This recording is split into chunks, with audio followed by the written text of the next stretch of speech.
Welcome everyone, thanks for being here. I'm going to give a brief overview of our afternoon before getting into introducing our speakers. As many of you all know, there is food and drink on the balcony through two doors toward the back of the room. We will have a break in the middle of the session, so we'll have four speakers.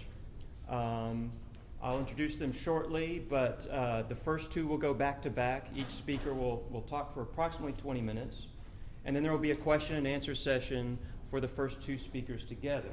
After that, we'll have a break of 10 or 15 minutes, more food and drink, and then the third and fourth speakers back to back, 20 minutes each, followed by a question and answer session. So that's going to be the outline of our afternoon.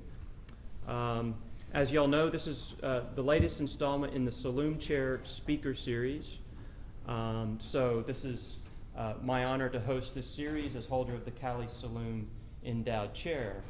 One of our distinguished alumni at UL Lafayette and a great supporter of the university. Judge Saloom and his wife Yvonne are certainly close to the university. They have been to a few events in the past. Unfortunately, couldn't make it today, but we certainly are always glad to recognize them and their role in this series.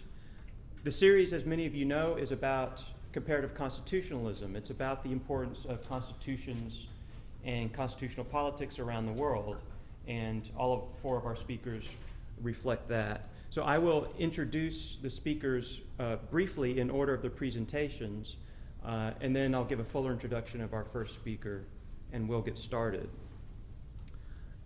So Yvonne Tu from Georgetown University Law Center will be the first speaker. Following her will be Nathan Brown from George Washington University. As I said, we'll have a question and answer session, a brief intermission, and then our third speaker will be Adam Brown from Brigham Young University, and he'll be followed by Steve Griffin from Tulane Law School. So I'll introduce our first speaker now. Yvonne Tu is Associate Professor at the Georgetown University Law Center. She holds BA and PhD degrees from the University of Cambridge and a Master of Laws from Harvard University. She's published several articles and book chapters on a variety of topics in comparative constitutional law. She also has a book coming out in the near future titled The Constitutional Core, Constitutional Adjudication in Malaysia and Singapore. And she has become a frequent visitor to the state of Louisiana. When we met in New Orleans back in June, I told her, don't worry, come November in Lafayette, the weather won't be quite as hot and humid, right? The danger of trying to make predictions. But I'll never forget Professor Tu's response, which was, I'm from Malaysia, which is a tropical country. I think I can handle any Louisiana weather. And I'm glad that at least we have lots of sunshine for Professor Tu's visit. So the title of her remarks will be Malaysia's Religion Clauses and the Invisible Constitution. Let's welcome Yvonne Tu.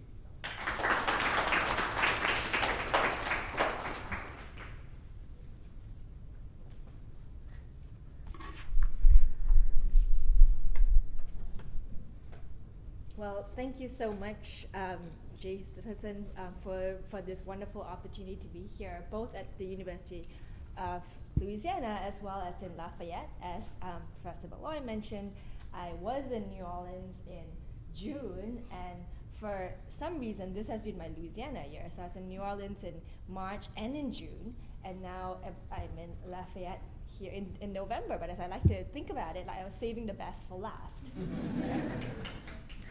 So thank you for this opportunity. And today, what I'm going to be talking about is Malaysia's religion clauses and the invisible constitution. Let me first back up from this paper to say a little bit about the broader context, why I find this interesting, and how this relates to comparative constitutionalism in general. So one of the areas I find particularly fascinating is how courts in different comparative contexts interpret their constitutions, and in particular, interpret religion clauses in their constitutions and also the individual rights provisions they have in their constitutions. This explains my interest in court and constitutional interpretation in developing democracies in Southeast Asia, primarily Malaysia and Singapore, but also other Asian contexts. And so why do I find this exciting? Well, in many of these countries, unlike in the United States, the Constitution is not an old document. In fact, it's usually very young. In Malaysia, for instance, it's a post-colonial constitution. It was founded in 1957, both the country and the constitution. So in many of these post-colonial countries, and certainly in the Southeast Asian states that I look at, the constitution is barely half a century old and has typically been put into place to ensure that these countries have broken away from colonial rule and have a founding document for a new and sovereign nation.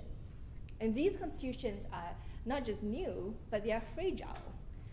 These courts in these constitutional contexts haven't had hundreds of years of US Supreme Court precedent the way that you do in the United States constitutional system. So often, for these fledgling democracies and courts, they are interpreting these clauses, often for the first time, and are instrumental in shaping not just constitutional interpretation per se, but also what the system of government or constitutional governance and what democracy looks like in these contexts. So that's what I am interested in, and this paper focuses on a particular aspect of this, the religion clauses in the Malaysian constitution. So why religion? And what does it have to do with an invisible constitution? What is an invisible constitution? So religion has become one of the main battlegrounds in the Malaysian constitutional system over the last couple of decades. It's really where the stakes of the game are. And at the heart of this debate is how to interpret the religion clause in the Constitution, one of which says Islam is the religion of the Constitution, of the state, but other religions may be practiced in peace and harmony. So is Malaysia a secular state or an Islamic state, or a hybrid of both? That's where the constitutional and the political and the popular debate over religion is in Malaysia, and has really happened much more over the last 20 years with the politicization of Islam in the country. So what about the invisible constitution? What does that mean? Well, perhaps one way to understand the invisible constitution is to think about what is part of the visible constitution. Take, for instance, the Malaysian constitution and what I've just mentioned in terms of its text. So the visible constitution's text is fairly obvious. It's visible, right? Article 3 of the constitution declares that Islam is the religion of the state. But that's as far as the written text of the constitution takes us. And the text of the Malaysian constitution has not changed at all since it was founded more than 50 years ago. So how is it then that Islam's position in the Constitution is subject to such heated debate? Is Islam's position supreme in the constitutional order, or is there another interpretation of this text? And the answers to these questions, I suggest, are largely beyond the visible text of the Constitution. Much of the endeavor towards either expanding Islam's position or going back to a secular basis for the founding of the Constitution has taken place through unwritten, or perhaps one might call it informal means of constitutional change. So the two main points I want to make in my talk today, the two parts of it, is first, I want to outline how religion is linked to the invisible constitution, and to say a little bit about the religion clauses against the broader context of Malaysia's growing Islamization. And then in the second part of my talk, I'll end with a couple of broader observations about the implications the Malaysian experience might have for how we think and understand comparative constitutionalism. Okay, so first the religion clauses and the invisible constitution. Now that's Malaysia there in like this map of the world. It's a country in Southeast Asia. 1957 was independence. So first we're going to talk about the religion clauses and its link to the invisible constitution. Two main ways for this that I want to draw out would be the invisible elevation of Islam over the last 20 years, And the counter wave is this recourse by secularists to the original secular basis of the Constitution. But let's start with the text. This is the visible part of the Constitution. Here are the religion clauses that we're talking about, like Article 3 of the Constitution, what I'm going to call the Islamic Constitutional Clause, says that Islam is the religion of the Federation, but other religions may be practiced in peace and harmony. Now, the Malaysian Constitution also has a Bill of Rights, and religious freedom is one of the rights enshrined in the Bill of Rights, and that's Article 11, which says that every person shall have the right to profess and practice his or her religion.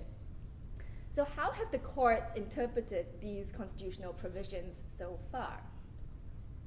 Well, in a landmark decision in 1988, the Malaysian Supreme Court held that the Malaysian Constitution was founded as secular, and there's a lot of historical evidence around this, and concluded that the history shows that this clause, Article 3, meant that Islam's role was symbolic, it's ceremonial. It was meant to be confined to rituals and ceremonies, rather than to make the Constitution itself theocratic.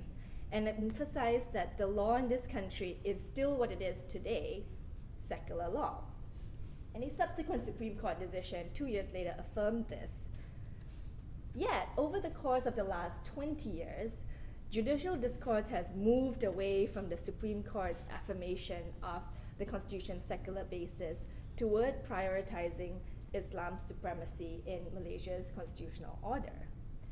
So let's consider, for example, one of the more recent cases, and this is a 2007 case which got called Lina Joy. It was a pretty big landmark decision in Malaysia a few years ago, and I want to spend a little bit of time telling you about this case because it's one of the cases that got me interested in the first place.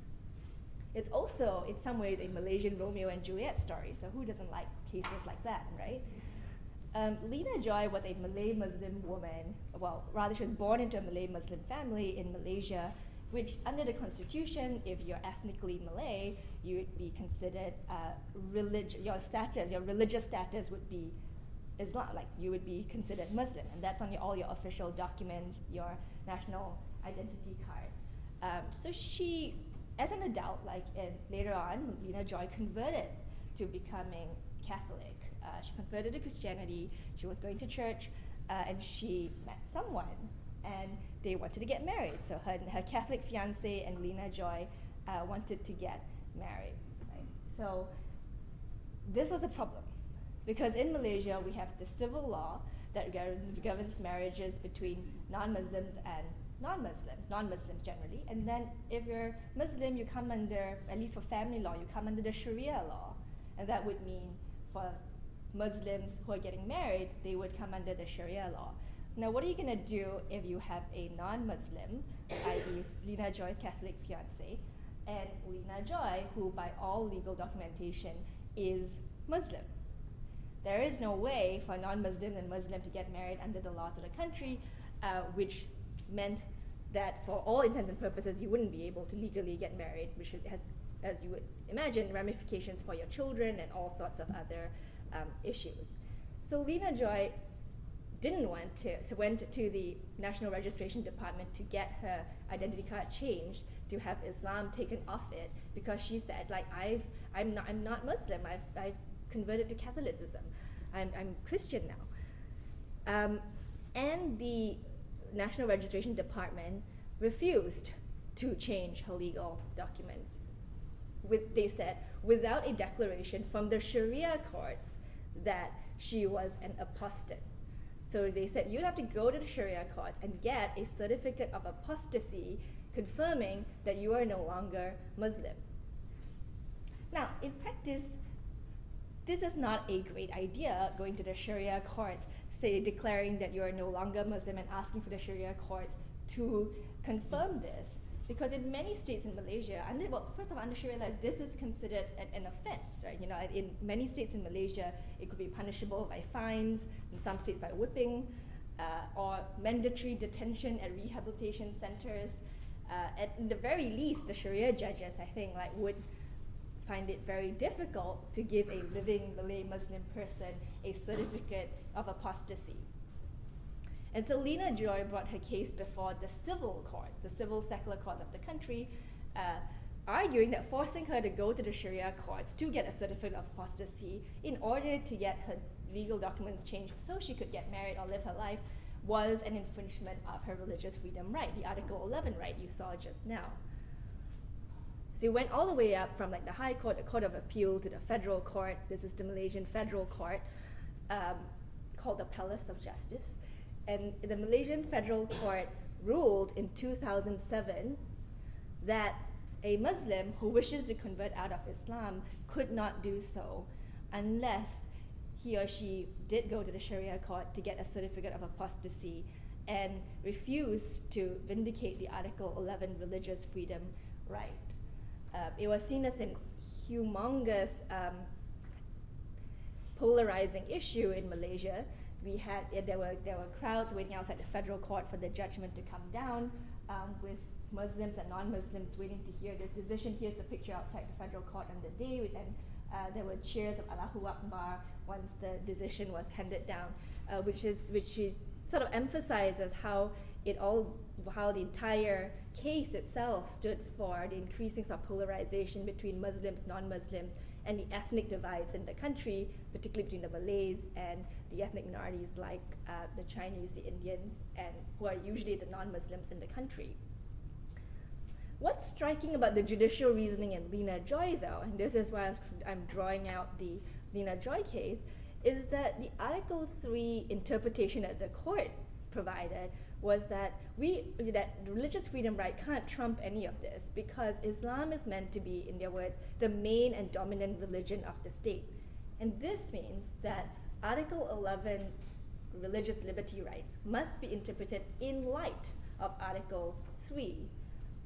This interpretation would prioritize Islam's position over not just religious freedom, but over any other constitutional norm. And in effect, the court was saying that you have to read all the other provisions in the Constitution through the lens of Islam's elevated position as under Article 3. And we see this prioritization of Islam, not just in Lina Joy. Lina Joy is not the only example, but in many other areas of law, this sort of elevation of Islam has really crept into areas of family law, in custody cases with one non-Muslim and one Muslim parent, in other areas such as even in cases like the use of Allah in publications, it's been banned to be used by non-Muslims. And another way in which Islamization has sort of seeped into the judicial discourse, interestingly, is that civil court judges occasionally explicitly refer to sources like Islamic sources or Islamic texts and principles in their civil court judgments. So these are not the Sharia court judges. Malaysia has like civil and Sharia courts. These are not the religious court judges. These are the civil court judges who are supposed to be applying the civil, neutral, secular law of the land, and yet often interpret these laws relying on Islamic principles. Okay, so what's been going on in the second, and I mentioned there's a second counter wave of what I think of as another sort of invisible way that we can think about the invisible constitution. So secularists in Malaysia have fought back against this expansion or prioritization of Islam in the constitution. And how they have done so is the second link to the invisible constitution I want to talk about.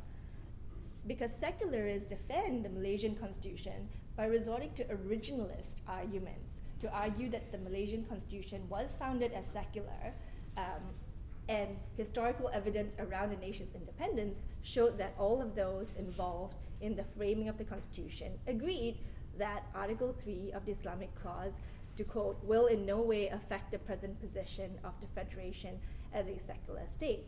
And indeed, Malaysia's first Prime Minister, who played a central role in the framing of the constitution, this is him at Malaysia's independence when it was declared sovereign, asserted that the whole constitution was framed on the basis that the Federation would be a secular state. And the provision to include Islam was meant to give it a symbolic sort of recognition that it was going to be the symbolic religion of the Malay Muslim majority population, but it was not meant to have any legal effects on the rest of the constitution. So secularists argue, interestingly in Malaysia, that the original intent of the framers as well as the original meaning of Article 3, and Article 3 itself says nothing in this article shall derogate from any other part of the Constitution, clearly show that the Declaration of Islam was not meant to affect the secular basis of the state. And what's striking in Malaysia, I think, from a US constitutional law perspective, is that it's typically the secularists or the so-called liberals or progressives who resort to originalist arguments to defend religious freedom rights and all these other rights.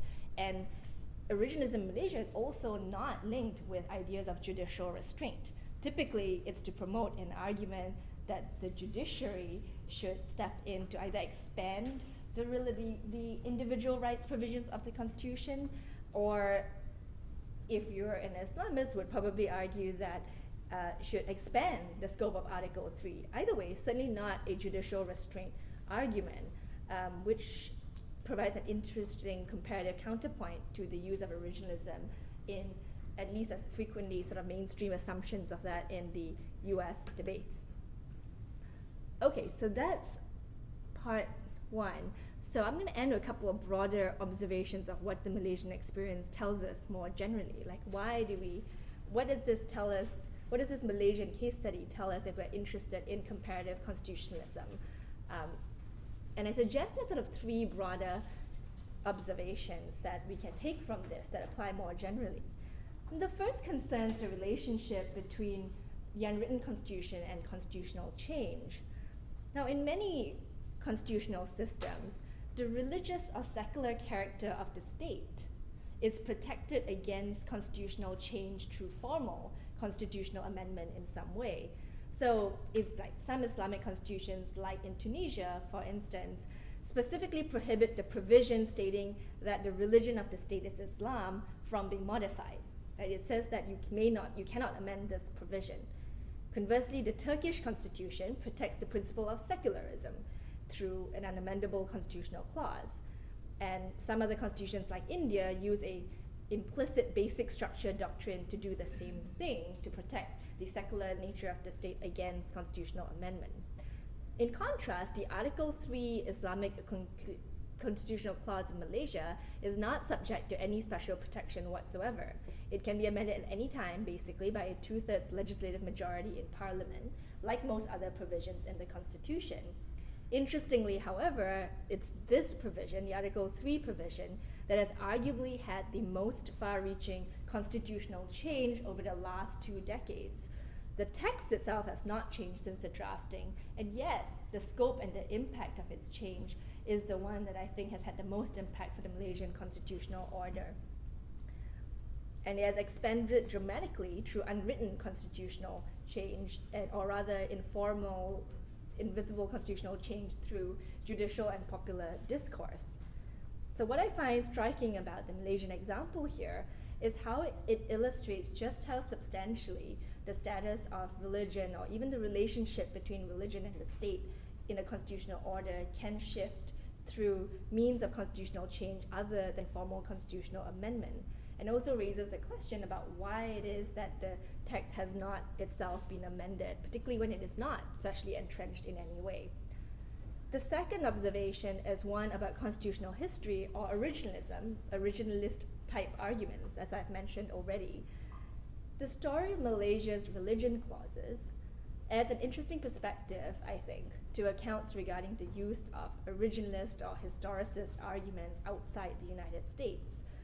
Originalism in the United States, at least as originally conceived, probably because it was born out of a reaction to the Warren Court's perceived rights-expansive judicial activism, is typically associated with judicial constraint and seen as the opposite of a rights-expansive living constitutionalist approach.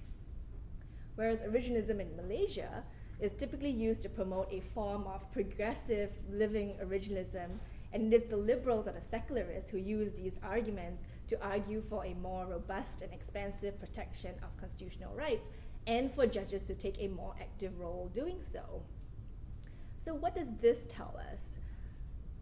This reminds us, I think, to pay attention to how a country's constitutional interpretation approach is shaped by its particular cultural, historical, political traditions, and is contextual in a lot of ways. And the salience of certain arguments like originalism may have more to do with how it resonates with the populace in a particular country than perhaps necessarily due to interpretive, conceptual, or normative reasons for its salience. And my third and final brief point is about constitutional identity. Malaysia's invisible constitution is not just confined to the courts. It's not just judges or lawyers that make these arguments, but has a distinctly popular dimension in the public discourse, public and political discourse. And this popular perception of the Malaysian constitution and its constitutional history goes beyond its text. It's influenced by features like perhaps Malaysia's breakaway at independence as a sovereign nation. That has a lot of resonance in the popular discourse, and these arguments about the religion clauses as well as other historicist, originalist arguments, I think sound in the national psyche because of this link to the country's origins. In other words, secularists and Islamists in Malaysia battle so deeply over the invisible features of the constitutional provisions on religion because it is in essence a struggle over the nation's identity. So I'll conclude with this picture because this picture captures for me a Malaysia at a crossroads. On the one hand, with the Petronas Twin Towers, at one point the tallest buildings in the world, framed against the background of the National Mosque here. And for Malaysia, I think the battle over its constitutional soul as secular or Islamic is one that will define modern-day Malaysia, and also at the same time illustrates how the deeper struggles over a nation's constitution often go beyond just its visible constitutional text. I look forward to your questions and comments. Thank you.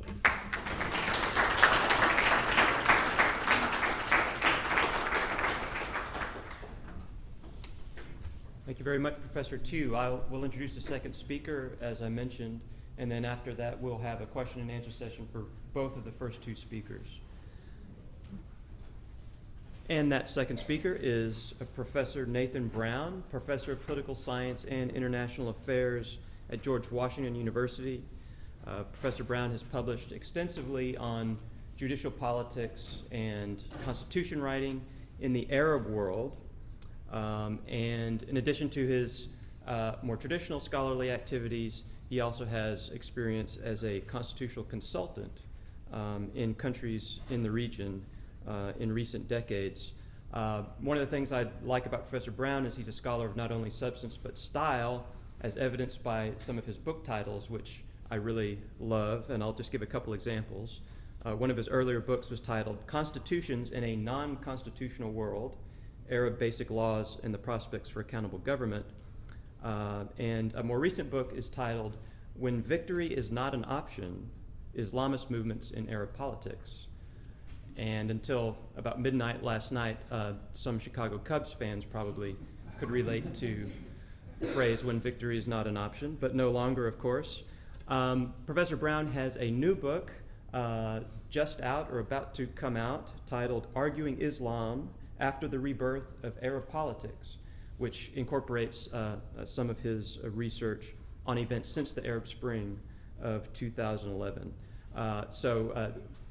Professor Brown is very much a globetrotter and in demand, especially since the Arab Spring, and especially based on his expertise about Egypt in particular. And I'm really delighted that we could have him down here in Lafayette. So please join me in welcoming Nathan Brown.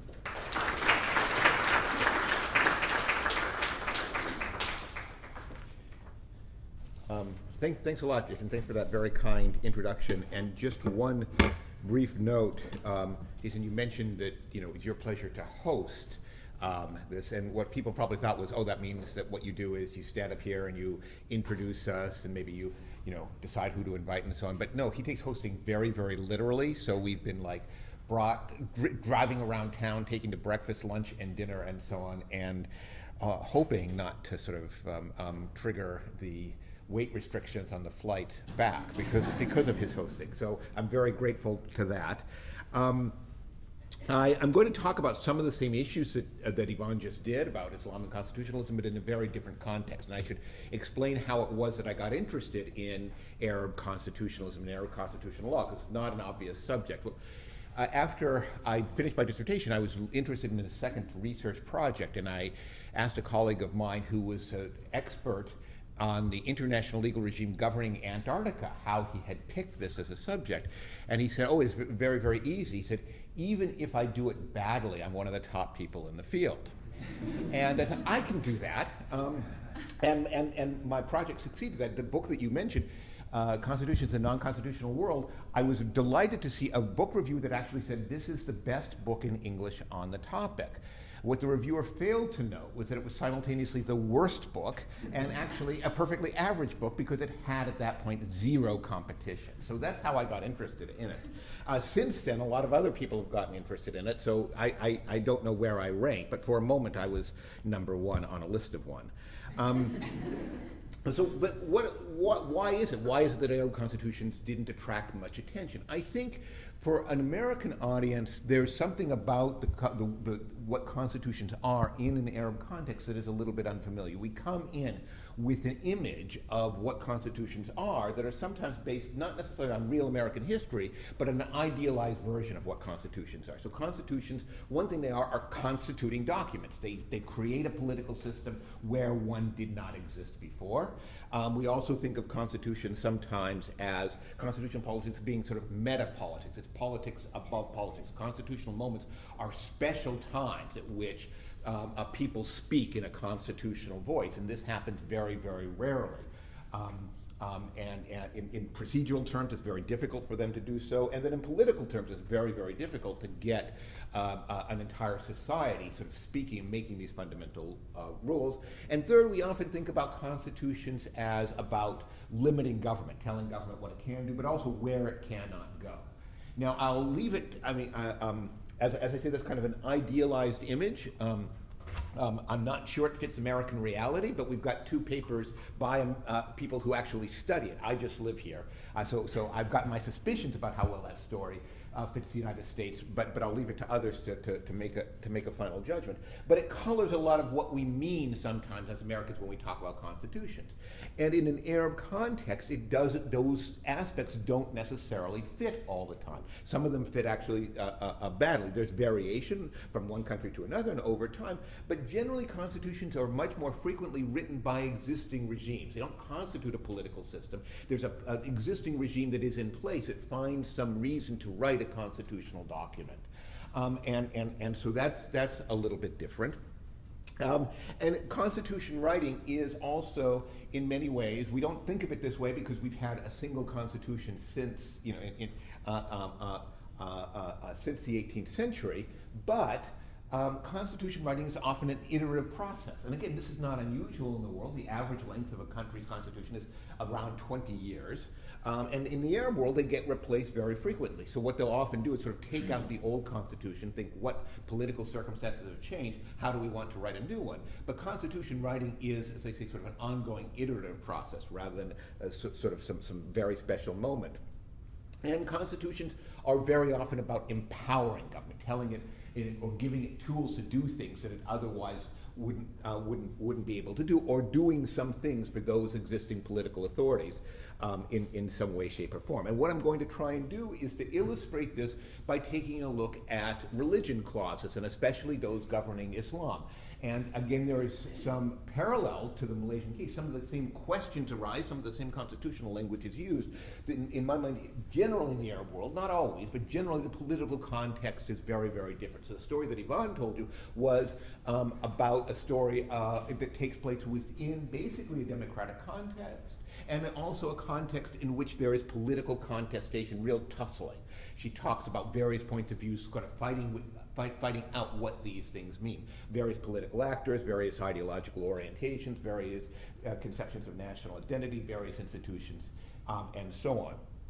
And that can happen, it has happened sometimes in the Arab world, but is much more frequent the case that the constitutional language governing Islam is not necessarily one of political contestation. It has become recently, and I'll get to that at the end, but far more frequently, it's about essentially allowing political authorities to speak sometimes in a religious voice.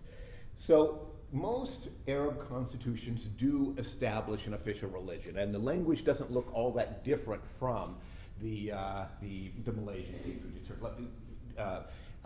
The Tunisian constitution, for instance, simply says that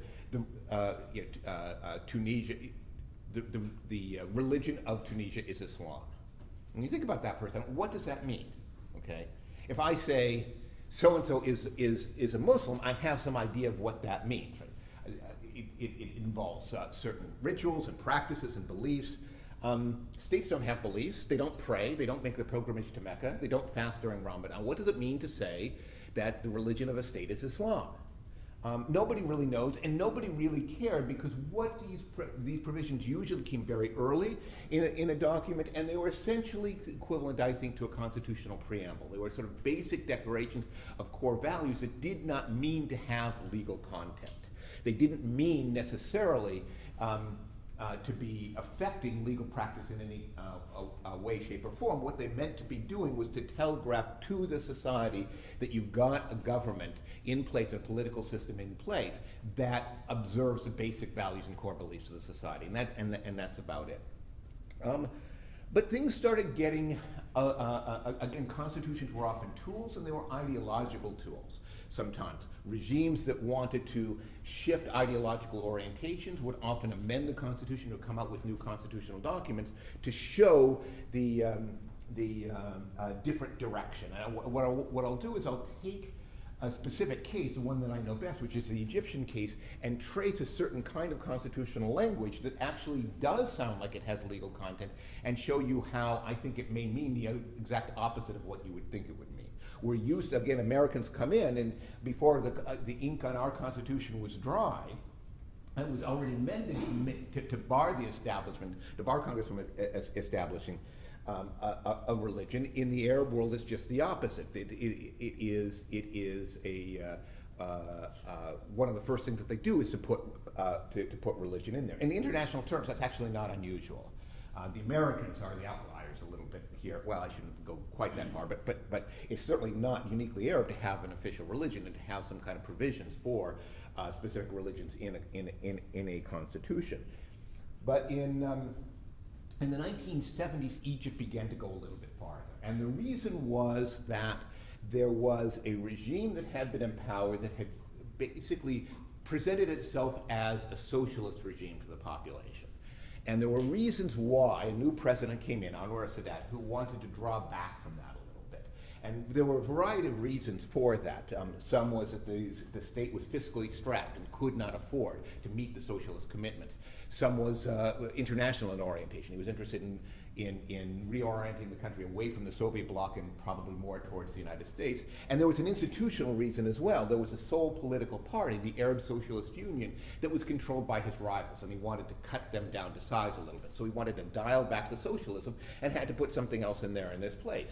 And so in 1971, Egypt got a constitution that said not simply that Islam was the official religion, but that the principles of the Islamic Sharia are a main source of legislation. So all of a sudden they're getting into writing a clause that sounds like it has some legal content. All of a sudden it seems to be saying when you write an Egyptian law, you're supposed to go to books on Islamic law. Nobody, again, knows exactly what that means, and it had no legal effect because it wasn't quite clear. What are you supposed to do, strike down law unconstitutional if you can show that they didn't read the right Islamic law books before drafting the law? It simply says a source of legislation. It allows other sources of legislation. So it was one that didn't seem to be one that had real legal content. But then in 1980, Sadat had a second problem, and that was that the Constitution limited him to 2 terms in office, and that clearly needed to be amended because he was needed. But in order to ensure that it had an appropriate majority, a whole host of constitutional amendments were introduced. And the people got to vote on them in a referendum in a single package. So one of them was to amend this Article 2 to say the principles of the Islamic Sharia are the main source of legislation. So you go into the Egyptian voting booth and you've got two choices. You can vote with God and God's law and giving the president more time in office, or you can vote against giving the president more time in office and against God. Egyptians chose option 1, and all of a sudden this language was instituted. And this sounds like it's going to be a little bit stronger, but again, nobody knows exactly what it means. What does it mean to say the Islamic, the principles of the Islamic Sharia are the main source of legislation? The Islamic Sharia doesn't present itself as something with specific principles, right? If people will sometimes talk about, Islamic legal experts will sometimes talk about the Sharia as being jurist's law. And what that means, essentially, if you were to go into an American law school class, what would you be given to read? You'd probably be given cases to read. There's some way in which we understand our legal system as one that emerges in practice through court decisions. If you went into a civil law country, you'd probably be given codes, law, texts to read. If you got an Islamic legal education, what you would be getting would be first some core text, but they'd be Quran, which is not a book of law. There's some law-like statements in there. You'd be given a body of essentially descriptions of the practice of the Prophet in the early community. That would be another source of law. But then you'd be given essentially scholarly writings, and you'd be told how to interpret this, not through decisions of actual courts, but how it was that certain scholarly traditions of law interpreted and answered specific questions. One of the key texts, for instance, is a word some of you may have heard of, that is used to do this, is a fatwa. A fatwa is simply an answer to a question. You ask an expert, there's this theoretical question, what is the Islamic legal ruling? And so Islamic law, as it's understood, is one that is developed by scholars. It isn't one that can be automatically or easily applied. So what does it mean to say the principles of the Islamic Sharia are the main source of legislation? Again, nobody knew. And then somebody tried to find out. The Al-Azhar University, which is the main source of Islamic learning in the country, had a problem. Their wall had collapsed. I'm sorry, this is not a Romeo and Juliet story. This is a contractor story. It's a little bit more boring. It had a wall that collapsed, so they called in somebody to repair it, and they repaired it, and they sent them the bill, and they lost the bill, and they sent them the bill again, and they lost it, and then they didn't pay. And after several years, he finally goes to court. And the court says, yes, Al-Azhar has to pay. And according to the Egyptian civil code, he also has to pay, the Al-Azhar also has to pay interest because they've let this debt sit there. And Al-Azhar looks at this and says, okay, we'll pay for the wall, but interest is a violation. Commercial interest rate is a violation of Islamic law. Al-Azhar does not pay interest. And so they contested it, got sent to the country's constitutional court. And the country's constitutional court, from this point forward, worked out an approach. Number one, they said, the civil code on which this is based predates the constitutional amendment. So yes, the law should be brought in accordance with the Islamic Sharia, but that's for the parliament to do. We can't do it ourselves. We can't rewrite the entire Egyptian legal order ourselves. So essentially, they authorized the parliament to do this. And then later on, when they start getting other cases, they worked out this approach as well. It says, okay, it is true that no law can contradict the Islamic Sharia. And what that means, in essence, when you hear it, is that you've got almost the Islamic Sharia as the supreme source of law, then the Constitution, then statute, this hierarchy. That's what it sounds like. And that's what they mean. But how do we know what the Islamic Sharia is? Well, they say there are certain aspects of the Islamic Sharia that are absolutely certain with regard to their content and meaning. And so there are a few Sharia-based rules that legislation cannot contradict. But those are extremely few in number, right? You can't require the consumption of alcohol. Okay, you couldn't do that because there's clear injunctions against drunkenness. Okay, so there are a few things like that you cannot do. But the vast majority of legal questions are ones in which experts differ. And experts legitimately differ. And what the job of political authority is to govern a society in accordance with the public interest, and that means selecting the interpretation of Islamic law that is most appropriate for a given society. So this came up, for instance, in a case in which the Minister of Education forbade women students in public schools from wearing the full face veil, the niqab, and said you can wear the hijab that basically just covers the hair, only with parental permission. And so a father, some girls, schoolgirls, took this to court and said, you're violating, there's Islamic restrictions on dress, and you're telling them to violate this. And the court said, essentially, well, yes, there are some clear Islamic legal principles at stake here. And the clear Islamic legal principle at stake is that you should dress modestly. But what does modesty mean? Does it mean that you can, does it include covering the hair? Does it include covering the hands? Does it include covering the ankles? Everybody differs.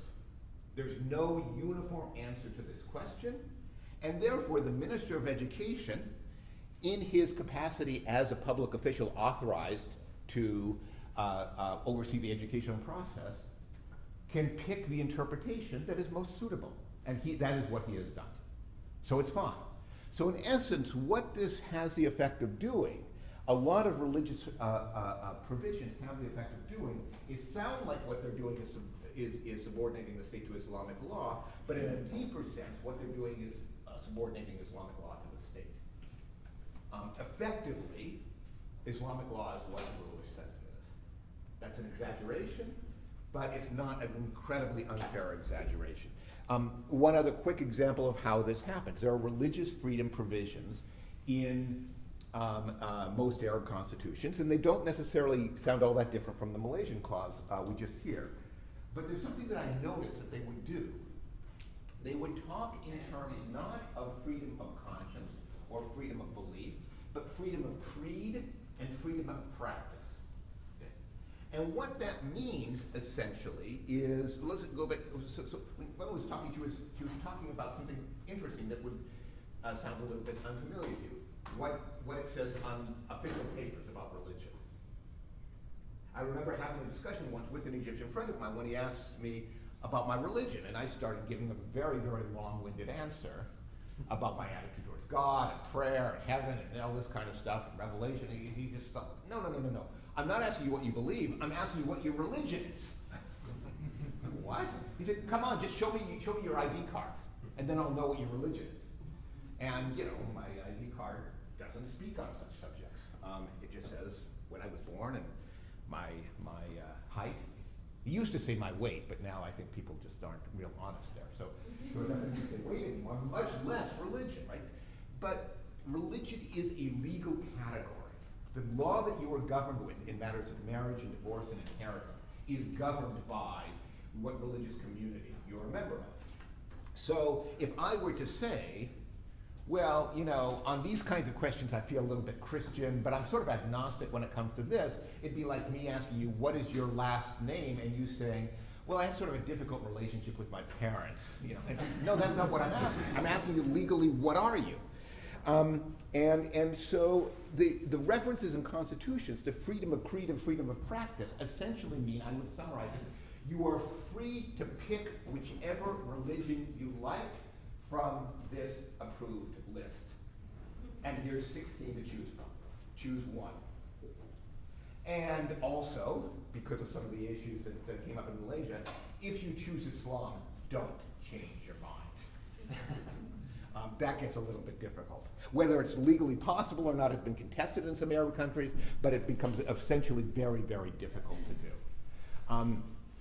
So again, what this has the effect of doing is, yes, there is freedom of religious practice in that sense, but it's a conception of what religion is that in essence gives the state the role, requires the state to play the role of of licensing what is a religion, not simply what is a religion in general, but what specific recognized religions are. So it's a very, in a sense, empowering or state-centric vision of religious freedom. Now, the story that I've told is one in which, as I said, existing states or existing regimes write constitutions for their own reasons and write constitutions that authorize them in all kinds of ways. And that is generally the story within the Arab world. Something very interesting happened in 2011 in the Arab world, and that was a series of uprisings that you would think, if you'd heard all this history, you'd say kind of like this sort of this cynical attitude about Arab constitutions. The last thing we need to do is to worry about a constitution. Those are just documents that existing regimes use. But for the most part, those people who were pushing against existing regimes took the exact opposite attitude. We've got to get the Constitution right. One of the reasons why we need an uprising, a new political system in this country, is we need to have a political system that makes those people holding political authority responsible not to their own consciences or their own personal interests, but to the demands of the entire society, and we can do that best through constitutional form. We need to write new constitutions in a different way than in the past, in a real participatory process. And so they tried in a series of cases. Generally, these have not worked out well. I would say only Tunisia has written this constitution that is a real outcome of a bargained political process in the country.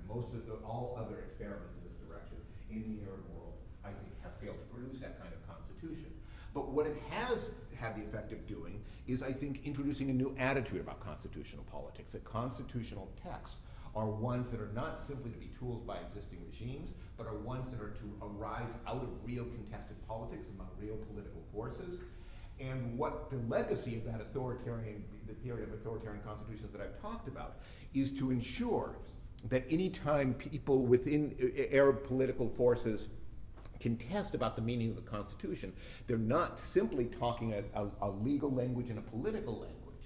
They're talking a religious language as well, and it becomes part of the contest of how to reconstruct, or whether to reconstruct politically, the Arab world. Part of that contest is very much a contest over the appropriate role of religion in the legal order, the political order, and the social order. So the story that I've just told may be one that, in a sense, doesn't come to an end completely in 2011, but has been very much questioned since 2011. And we may be entering an era in which constitutional politics in the Arab world looks very differently from the way that it looked in the past. Thank you.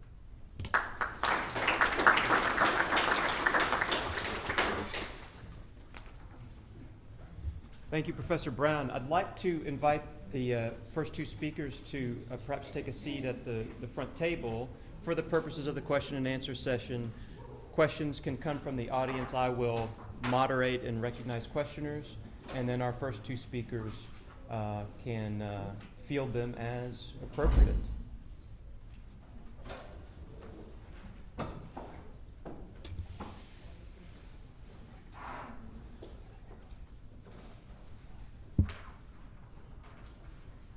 Yes, ma'am. Professor Q, so romantic that I am, really able to get married? Great question. Not in Malaysia, they want. So, in fact, I think that's sort of sad end to that story. I think this is the Lena Joy story that it was just asked. Like the question was, did they get married? Because it was such a polarizing issue and decision, or at least it became that way, which is I think a sad outcome of it. At one point, I think she had to go into hiding because there were like death threats that was coming from different sources.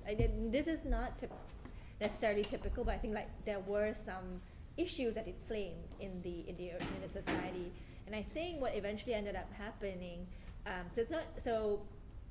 The rumor is, I think, and I think that it's probably quite true, is that what eventually ended up happening is that when the Supreme Court handed down this decision, they probably left the country and got married somewhere else, probably Australia, which is where a lot of Malaysians go in these situations because it's the closest Western country to Malaysia in that context. So I think they probably did get married, and they're probably in Australia now somewhere, hopefully happily. And thank you, Professor Tu, for not disclosing sources and methods on that story. Other questions? Yes, ma'am. Dr. Tu, so based off of your discussion, it seems that there seems to be an interesting shift more towards Islam in Malaysia. What do you think are the major factors of that? So the major factor, I think, is political, actually, and I think the legal discourse has it has seeped into the legal discourse. I think the major factor is in the last 20 years, there has been the political competition between the ruling party, which has been in power since independence. There is a ruling party in power, and there's been one of the factors is there's been an opposition party that is much more Islamic, has said things like, we want Malaysia to be an Islamic state, and the ruling party, in response to maintain its Malay Muslim electorate, has essentially said things like, Malaysia already is an Islamic state, we're the more Islamic party, you should vote for us. And as a result, the rhetoric in the political discourse has pushed Malaysia towards its Islamic, towards becoming much more Islamic. In a sense, sort of a similar way to what Professor Brown was talking about, the kind of you either vote with God or not with God, right? So I think for a lot of the Malay Muslims, particularly I think in the rural parts of Malaysia, it's usually presented in those kind of terms, even though that may not necessarily be true. And so the politicization of Islam through political competition and how that seeped into the social popular discourse, and as a result also in the judicial discourse, because remember, a lot of these judges, a lot of them are Malay Muslim themselves, and subsequently also the ascendancy of the Sharia court is taking more and more power and jurisdiction. All of it has combined to making the country move a lot, I think, from its status quo as being really founded on a secular basis to going into a more Islamic direction. I like to think it's still at the crossroads point, so it's not entirely clear where it'll go down in the future, but that's kind of where we're at. And Yeah. just further on that, what do you feel is the public's view? Are they very divided? Do you think this would turn into more of a civil conflict, or? I think there's a divide, not just between the Muslims and non-Muslims, and also the ethnic divide between the Malays versus the non-Malays. Because in Malaysia, you can't just pick Islam and don't pick out of Islam and don't try to convert out of Islam. You're born into a Malay family, it means you're Muslim, right? That's already on your card, so it's not even a matter of picking it to begin with. So there is that dimension, but also between the urban parts of the country and the the more rural parts of the country. I think the answer would depend a lot on which Malaysian you're asking in which of these contexts. I think an urban, well-informed, younger generation, either Malay or non-Malay person living in Kuala Lumpur would probably vote for the opposition that is not the Islamic opposition, but another opposition party that has that is perpetuating a reaction against this Islamization, and also have a fairly good sense that this is not the way the country was meant to go. But I think if you, again, in some of these other contexts, the voters in some of these other places would probably see it presented as you're either voting for God or against God kind of thing, and that presents problems. So in the society itself, I think again, it depends which part of the country or which type of voters you're looking at. It has become a polarizing issue, and I think the political parties push that in some ways because it helps with their base, and so there are a lot of other problems beyond just, I think, the religious issue, but I think it certainly stokes some of the political contestations that are going on.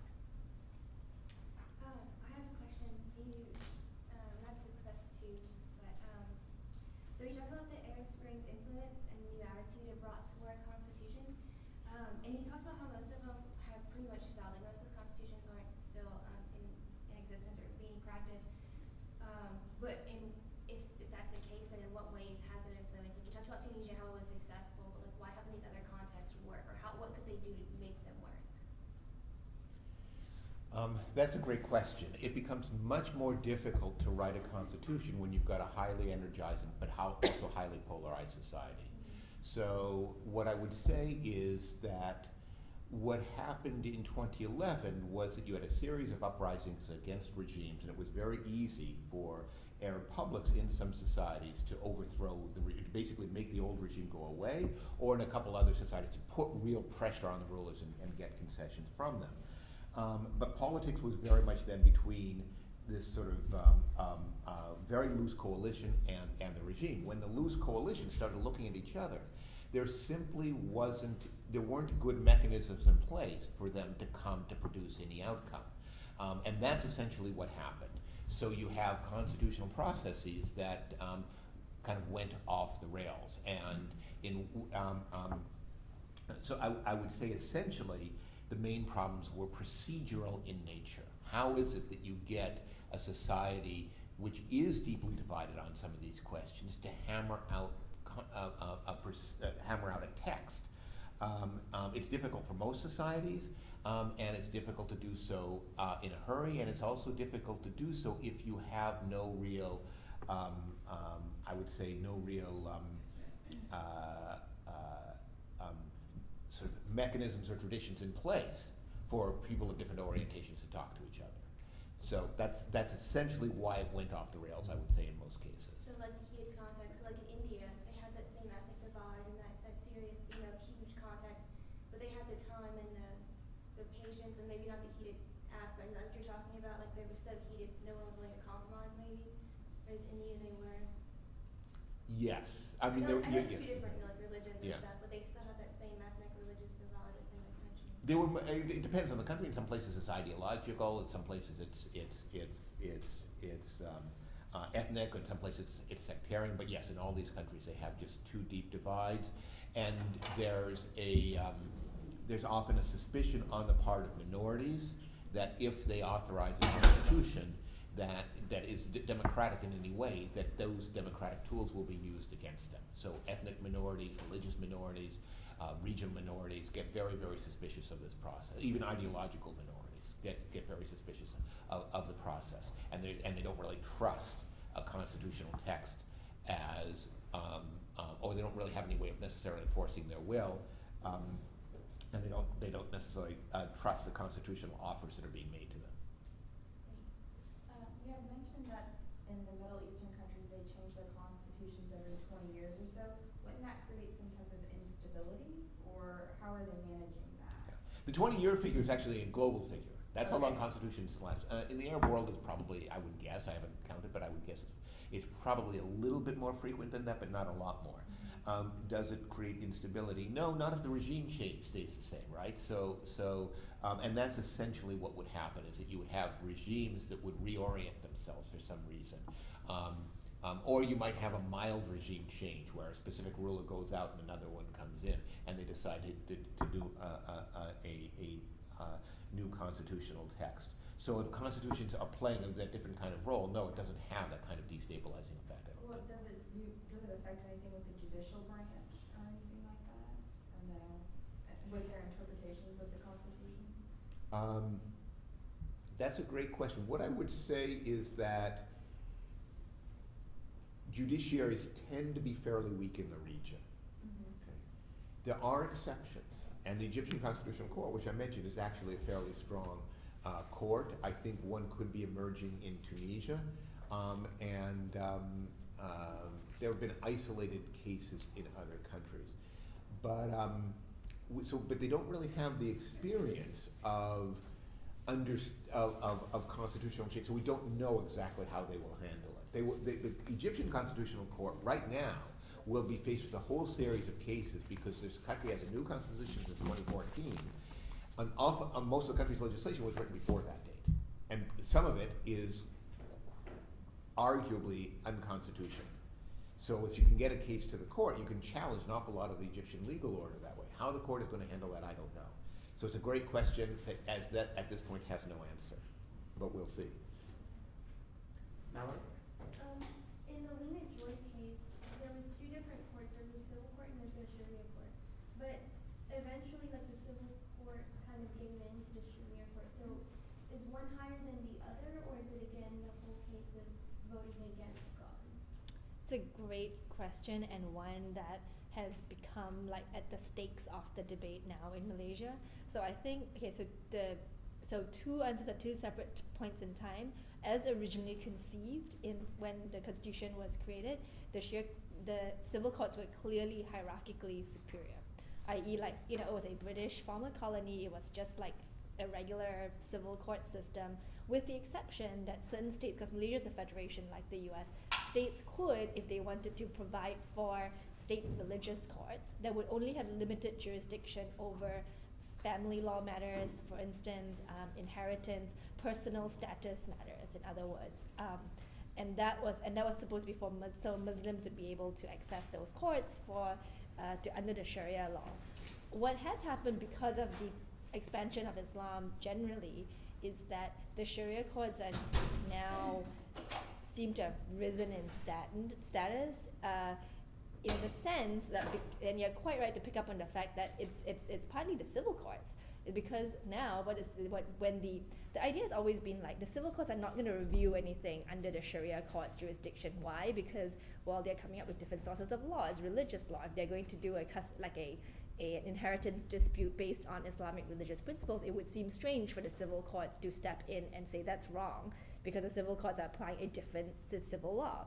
So that seems undisputed. The problem is that if the Sharia courts have increased jurisdiction over more and more areas, then that's less and less areas that the civil court can review. Apostasy is not one of those areas, for instance, that is clearly under the Sharia court's jurisdiction. I mean, conversion into Islam is, but that doesn't mean conversion out of it should be, right? You would think there's kind of important qualitative differences in that. But what the civil courts have done, partly because I think they're abdicating responsibility of not having to say, we are going to give you religious freedom right in a situation like this where it's sensitive, having to say like, oh, well, that's in the Sharia court's jurisdiction, so we can't review it, or we can't do anything about it because it's really an Islamic matter for the Sharia court. I think that that's constitutionally not correct. I think like if it's to do with a constitutional right, surely that must be under the civil court's status. But I think it's it is an abdication of responsibility for the civil courts to refuse jurisdiction. But the consequence of them doing that is that the Sharia courts increasingly get more power, both in terms of expansion and also in the fact that it seems as if what they rule on those matters will not be challenged in any other legal context.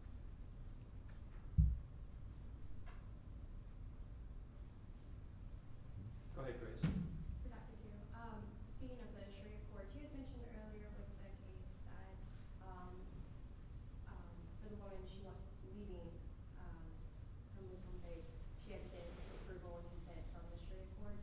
Is that the same for someone who wishes to convert in that area to the Muslim faith? Do they also have to receive approval from that court? Yeah, and this goes to what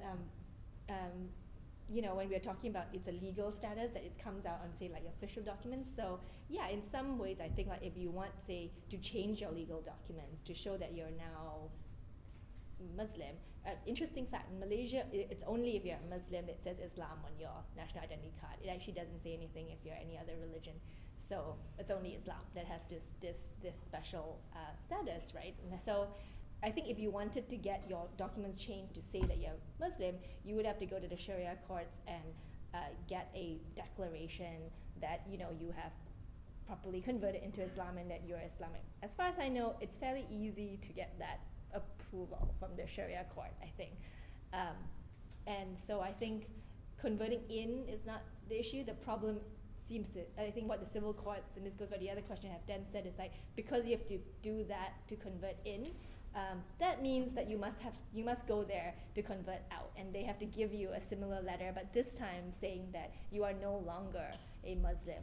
This is simply a matter of practical impossibility in Malaysia, I think, and the civil courts know that, because it's just for an Islamic court judge to say that you are officially declared an apostate is a very serious matter in Islamic law, and in many of these cases also attract legal consequences like fines, whipping, etc., etc. So it seems to be setting up sort of this virtually impossible situation for someone who wants to convert out.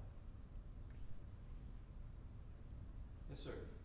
Since being hearing these words about like that Sharia law and all the things, from your perspective, whether Dr. Brown or Dr. Tu, what do you think? What is Islamic how bad or good, like, the impact of implementing this law, whether it's an Arab country or it's a Western country? I know it's not be a big question. Totally uncontroversial question, yeah. You should take the first step.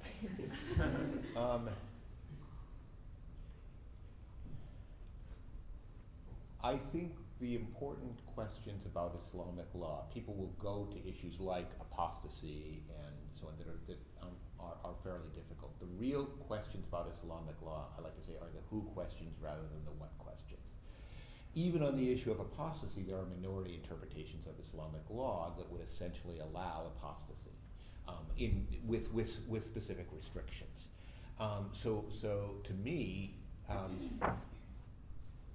the real politically salient question is who are the authorities who are going to be deciding which interpretation of Islamic law is binding in a particular time. That's the relevant question to ask.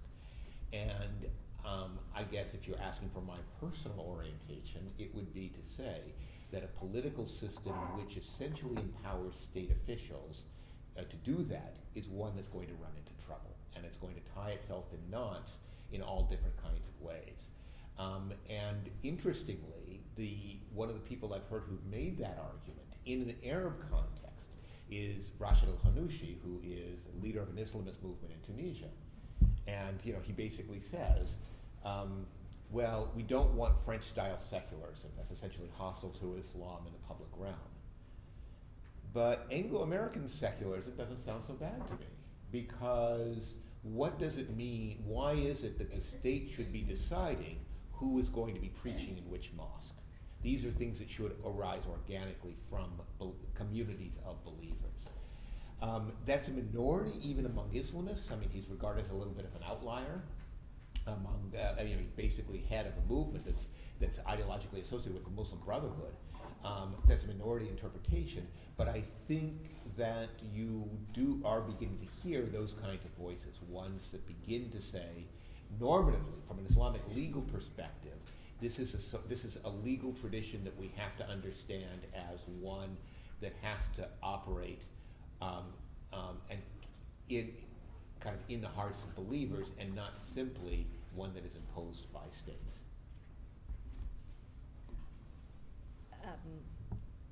Should I respond quickly to that question too? Yeah, this our last contribution before our break. That would be great.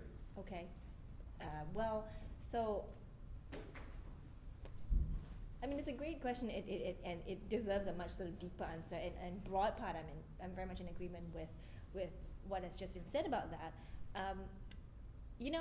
So let me take the slightly legal perspective on this, being from the law school. In terms of if we're thinking legal pluralism, in terms of legal laws that are in place in a particular jurisdiction, I have quite a lot of sympathy for that, actually. So in the sense of I don't think it should necessarily be the case that, well, in your words, this shouldn't, should this be the case or not? Is it good or bad? I think the answer, maybe it can depend a lot. It can also depend a lot on individuals and the ones and there can be an argument too that for some individuals, religious freedom constitutes, for instance, being able to choose going to a body or a forum in which they feel that they can have their disputes adjudicated according to the laws that they want to go to. I think the important question for me is whether there is both a sense of freedom of conscience and consent in doing that. And I think so. For instance, so if you want to access a religious court, whether it's in a non-Western system like the Malaysian system, or whether it's in a Western system, for instance, like in religious arbitration courts, there are certain courts, private law courts that can be set up to give you religious adjudication. I think that's fine if you have if the individuals want to be part of that system and have the consent and conscience to do that. It becomes a lot trickier sometimes, like the Lina Joy case is an example of this, when the state is also involved in enforcing a jurisdictional status that perhaps the people who necessarily come under that are not able to access an alternative forum or a different way out. Thank you very much for your questions, and let's give a round of applause for both.